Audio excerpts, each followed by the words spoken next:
تاک لگا کے بیٹھے۔ دوبارہ سماعت فرمائیں جی۔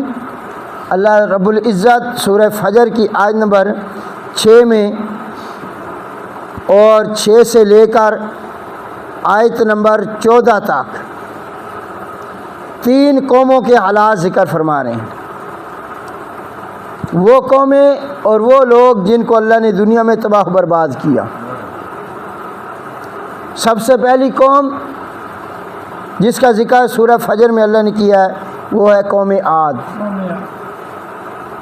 اور اللہ فرماتے ہیں میرے محبوب علیہ السلام آپ کے پاس قوم کے حالات نہیں پہنچے کہ تیرے رب نے قوم عاد کے ساتھ کیا کیا؟ ارم ذات العماد، جو قوم عاد ارم تھی، بڑے بڑے ستونوں والے، اور ایسی قوم التی لم یخلق مثلها فی البلاد، کہ شہروں کے اندر شہر میں ایسی قوم اور ہم نے آج تک پیدا نہیں۔ اور سمود جو قوم عاد کے بعد آئی، انہوں نے پتھر کو تراش کے وادیوں کے اندر پہاڑوں کے اندر گھر بنائے، اور ان کے بعد پھر فرعون آیا جو میخوں والا تھا۔ الذین طغوا فی البلاد، ان لوگوں نے شہر کے اندر شہروں میں آ کے فساد کیا، سرکشیاں کی، گناہ کیے، حد سے تجاوز ہو گئے، فاکثروا فی الفساد، اور فساد میں آگے بڑھے۔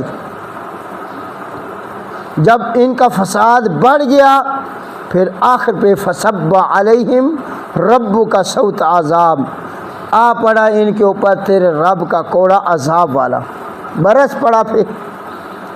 کیوں؟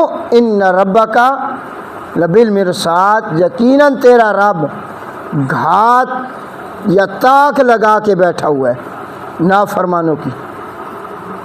سبحان ربک رب العزت عما یصفون وسلام علی المرسلین والحمد للہ رب العالمین۔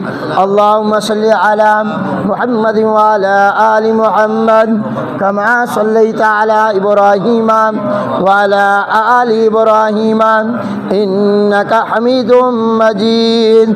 اللہم بارک علی محمد وعلی آل محمد کما بارکت علی ابراہیم وعلی آل ابراہیم